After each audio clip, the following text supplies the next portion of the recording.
राधा वल्लभ श्री हरिवंश श्री वृंदावन श्री वनचंद श्री जी की अत्यंत कृपा से परम पूज्य श्री सद्गुरुदेव भगवान की अत्यंत कृपा से हम परम पूज्य श्री राधा बाबा के पावन चरित्र का श्रवण पान कर रहे थे।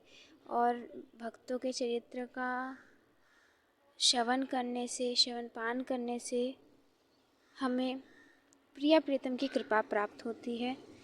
भारत के प्रमुख तीर्थ स्थलों का बाबा भाई जी महाराज सभी जन समाज को परिचय देने के लिए उन्होंने ये निश्चय किया था कि सन 57 में जनवरी मास में कल्याण पत्रिका का तीर्थ विशेषांक प्रकाशित किया जाए। स्थान स्थान के संतों को, महंतों को, विद्वानों को, आदि मठ मंदिर के प्रबंधों को, आदि को तीर्थ स्थानों का विवरण भेजने के लिए अनुरोध किया जाने लगे। यानी कि भाई जी महाराज सब चाहते थे कि हमारे शास्त्रों में, हमारे सदग्रंथों में ऐसा उपदेश है कि कौन से तीर्थ जाने से क्या क्या फल प्राप्त होता है और क्या क्या करना चाहिए, जो ग्रंथ कहते हैं।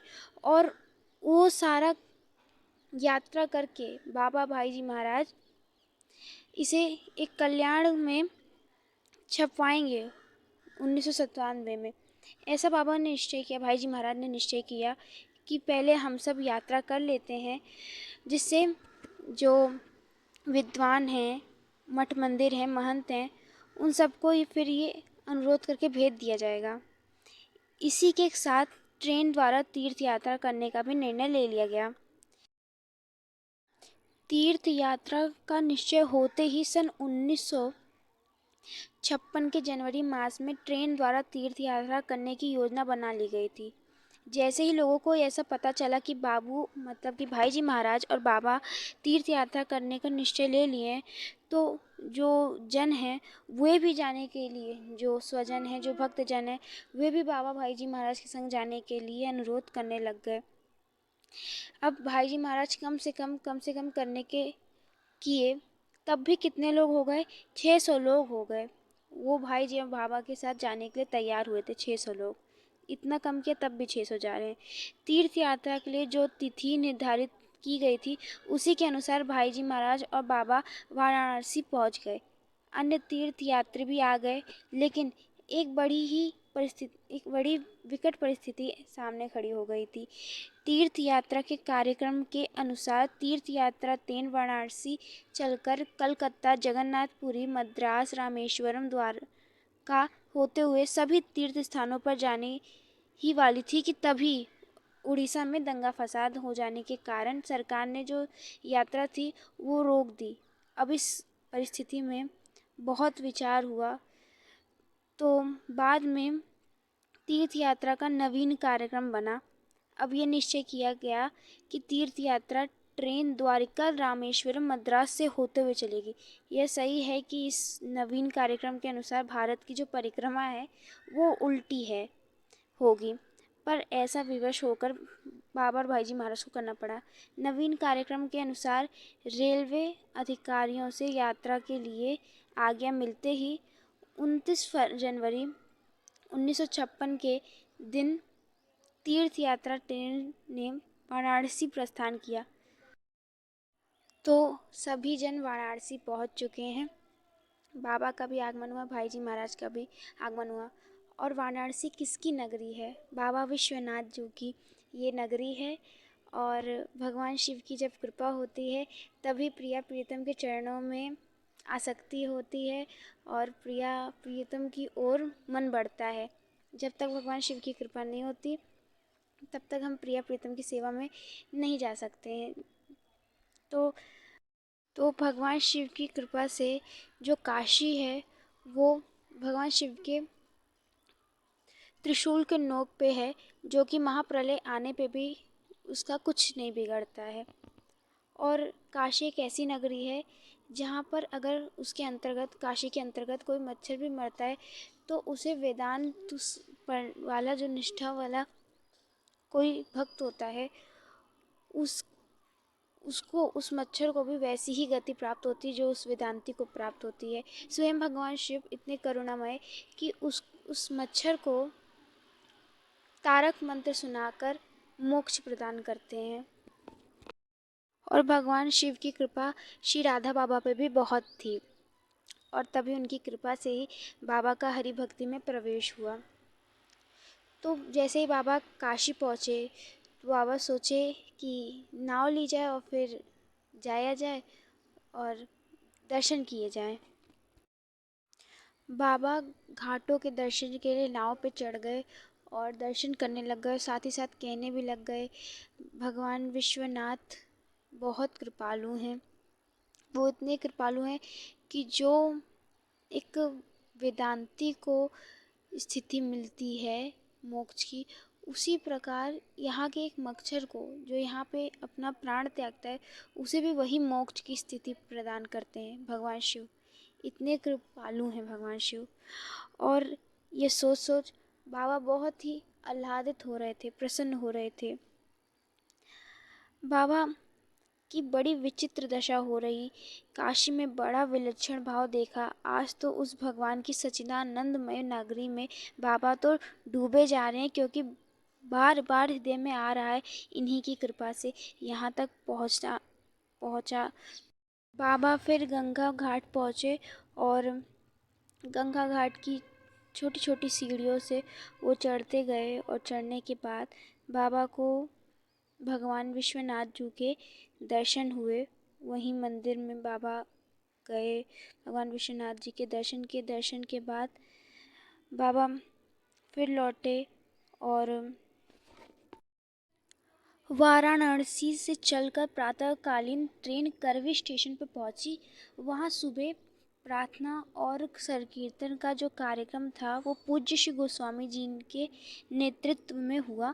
भाई जी ने सभी यात्रियों को यात्रा में पालनीय आवश्यक नियम सुनाए थे। संपूर्ण यात्रा में ये क्रम रहा कि सुबह जिस स्टेशन पर गाड़ी पहुंचती वही प्लेटफॉर्म पर सब यात्री एकत्रित होकर श्री गोस्वामी जी के नेतृत्व प्रार्थना और संकीर्तन करेंगे। उसी समय आसपास के दर्शनीय स्थलों की जानकारी यात्रियों को दे दी जाती थी।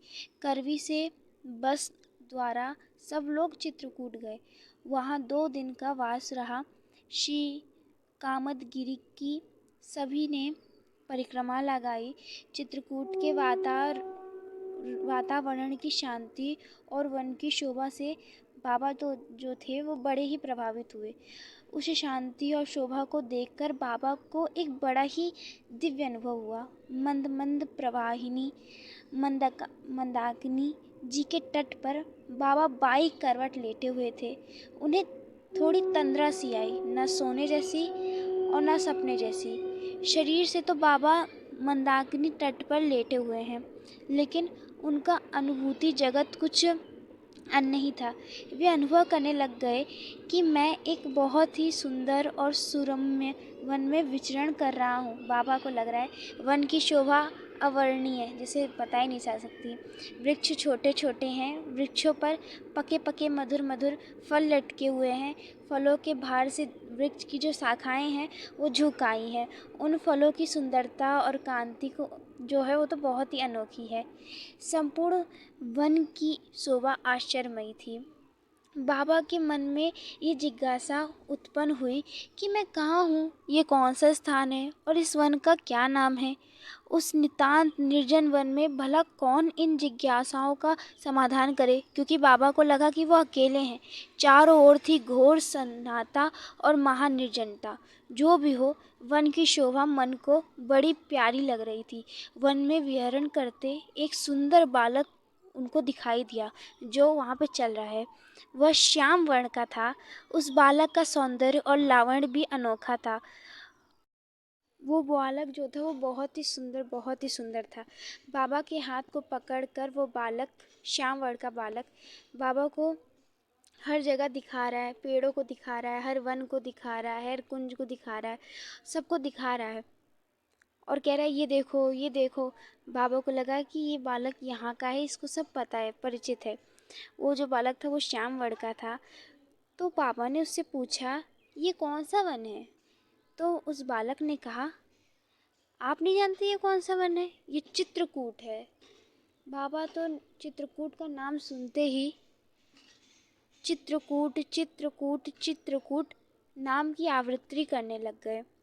वह बालक जो था वन में, वो तो अदृश्य हो गया, परंतु बाबा चित्रकूट चित्रकूट नाम को जपने लग गए। आवृत्ति करते करते हुए बाबा वन में विचरण करने लगे। बाबा सोचने लग गए, जब त्रेता युग में भगवान श्री राम ने भगवती सीता और भाई लक्ष्मण जी के साथ चित्रकूट में निवास किया होगा, तब यह चित्रकूट और इसके आसपास का सारा वन प्रांत बहुत बहुत सुंदर रहा होगा। बाबा इस प्रकार से चिंतन में निमग्न थे, तभी ये दिव्य अनुभूति तिरोहित हो गई, वहाँ से चली गई। बाबा ने देखा कि मैं विहरण नहीं कर रहा हूँ, अपितु मंदाकिनी के तट पर लेटा हुआ हूँ। चित्रकूट की उस परम पवित्र भूमि ने बाबा को अपनी जिस दिव्य छवि का दर्शन कराया, उससे बाबा का मन भक्ति भाव से उर्मिल होने लग गया। और बाबा का ये भाव साधकों को बताता है कि अगर जो साधक है वो खूब नाम जपेगा, वो भगवान की खूब कथा श्रवण करेगा, भगवान के तीर्थों को जाएगा, तो उसे धीरे धीरे ऐसी अनुभूति स्वयं होने लगेगी, जो साधक भगवान के नाम में तल्लीन होने लगेगा। ऐसा देख के बताया जाता है। और बाबा को ना जाने ये जो दिव्य अनुभव हुआ वो कितनी बार हुआ, बहुत बार हुआ। अब जो यात्रा थी वो अयोध्या से नैमिषारण्य, हरिद्वार, कुरुक्षेत्र होते हुए तीर्थ यात्रा ट्रेन दिल्ली पहुंचती है। दिल्ली में बाबा कार में बैठे हुए एक बार जब बाबा जामा मस्जिद के पास से निकले, उस समय बाबा को कुछ विचित्र सा अनुभव होने लग गया। आध्यात्मिक स्तर पर भावमय तरंगों को वो छूने लग गए, स्पर्श होने लग गया। उन्हें जहाँ बाबा खड़े थे वहाँ को उनको अनुभव होने लगा कि यहाँ पे कोई सिद्ध भक्त हैं। बाबा को ऐसा लगा मानो वातावरण में दिव्य प्रेम की लहरें छाई हुई हैं। बाबा ने मन ही मन सोचा कि कहीं आसपास अवश्य ही किसी सिद्ध संत की उपस्थिति है। यदि वह संत वर्तमान में नहीं है तो भूतकाल में अवश्य होंगे, और उसी के कारण यहाँ तक वातावरण आध्यात्मिक भाव तरंगों से इतना अधिक भरपूर और इतना अधिक सशक्त है। बाबा ने यह बात पास में बैठे हुए पंडित श्री जीवन शंकर जी याज्ञी को बतलाई। वे सुनकर बाबा की उत्तर में हाँ कहे। वो कहे, यहाँ जामा मस्जिद के द्वार पर सिद्ध संत सरमद जी की मजार है, यानी कि उनकी समाधि है। श्री सरमद ईरान से भारत सौदागर के रूप में आए थे। भारत आकर वे बन गए फकीर, और फकीर से बन गए अवध के कुमार, भगवान श्री राम के सच्चे भक्त। वे सदा अवधूत के रूप में रहते थे। उन्हें भगवान श्री राम का दीदार हो चुका था। दीदार यानी कि भगवान श्री रामचंद्र जी के उनके दर्शन हो चुके थे। भगवान की रूप माधुरी में वे संत सरमद जी अपनी जान फिदा थे। भगवान श्री राम के ख्यालों में, उनके यादों में वे इतना गर्क रहते थे कि उन्हें दीन दुनिया दौलत से कोई मतलब रह ही नहीं गया था। वो एकदम भगवान में खो चुके थे, राम में खो चुके थे। औरंगजेब के बड़े भाई दराशी को इन्हें अपना पीर मानते थे, यानी कि गुरु। और जो मुस्लिम थे उनको इस बात से बड़ी चिढ़ होती थी कि ये मुसलमान फ़कीर हिंदुओं के देवी देवताओं को पूजा करने लग गया। इससे उनको बड़ी चिढ़ होती थी। उन्होंने बादशाह औरंगजेब को इसके प्रति भड़का दिया। औरंगजेब का मजहबी जुनून संत सरमद की इस दीवानगी को गवारा नहीं कर सका, और कुरफ़्रे के नाम पर उसने सिद्ध संत सरमद मौत की सज़ा सुना दी। तो जो पहले औरंगजेब के जो बड़े भाई थे, जो कि श्री सरमद जी को अपना पीर मानते थे, गुरु मानते थे, उसका पहले ही औरंगजेब ने 2 टुकड़े करवा दिए थे। क्योंकि औरंगजेब जो था वो बहुत ही क्रूर था। वो बिल्कुल हिंदुओं को पसंद नहीं करता था, और जो हिंदुओं के भगवान की पूजा करता था तो वो उसको बिल्कुल भी पसंद नहीं करता था। अब वे चाहते थे कि श्री सरमद जी को भी वे सज़ा दिलवा के मार दें। तो उसने चौराहे पर और जगह जगह सेना तैनात कर दी। काफ़ी इंतजाम के बाद हमेशा के लिए जुदा होने वाले शाह अहमद के को सज़ा देने के लिए वहाँ खड़ा कर दिया गया। और काफ़ी भीड़ भी आई, और कुछ तो इसलिए आए थे जिससे वो तमाशा देख पाए, उनकी मंशा ऐसी थी। और श्री अहमद जी वहाँ पर खड़े हुए थे। उनको अपने शरीर का भी भान नहीं था कि वे कहाँ खड़े हैं, क्या कर रहे हैं। उन्हें इस बात का बिल्कुल भान नहीं था, क्योंकि वो श्री रामचंद्र के रस में एकदम डूब चुके थे और केवल मुख से राम नाम ही निकल रहा था। और उस औरंगज़ेब ने कहा कि अगर तुम एक बार कबूल करोगे कि तुम इस्लामी हो तो तुम्हें छोड़ दिया जाएगा। लेकिन वो इतने मुग्ध थे राम नाम में कि उनसे कुछ निकला ही नहीं। वो बोलते कि तुम कबूल करो इस्लाम धर्म को, तो वो नहीं करते और कहते राम। उन्हें कुछ सुनाई भी नहीं दे रहा, केवल राम राम, मुख से राम राम राम यही नाम निकल रहा है। अब औरंगज़ेब जो था वो एकदम क्रोधित हो गया और उसने सर से धड़ करवा दिया। और ज्यों ही ऐसा हुआ त्यों ही धड़ ने कटे सिर को अपने हाथों में उठा लिया और सर को हाथ में लेकर धड़ जामा मस्जिद की सीढ़ियों पर चढ़ने लगा। उसी समय सारा दिल्ली जो शहर था वो कांप उठा, मानो भूचाल आने वाला हो। वहाँ की सारी भीड़ भय से अत्यधिक आक्रांत हो उठी। सारे देखने वाले डर के मारे थरथरा उठे और भागने लगे। उसी भीड़ में एक और फ़कीर था। उस फ़कीर ने पुकार कर कहा, ओ सरमत, यह इजोहर तैस फ़कीर के लिए मुनासिब नहीं है। इतना ही सुनते सर सहित वह धड़ सीढ़ियों से नीचे उतरने लग गया। जहाँ कत्ल किया गया था वहाँ आकर धड़ जमीन पर गिर पड़ा। उसी जगह पर संत सरमद को दफना दिया गया और वहाँ पे उनकी समाधि बना दी गई।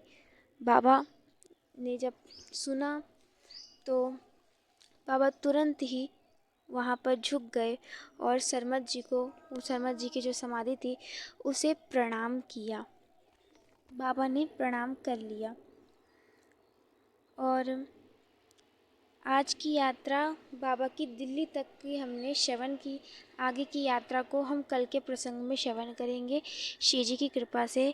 अभी यहीं पे प्रसंग को विश्राम देते हैं। तब तक के लिए आप सभी भक्तों को राधा वल्लभ श्री हरिवंश श्री वृंदावन श्री वनचंद्र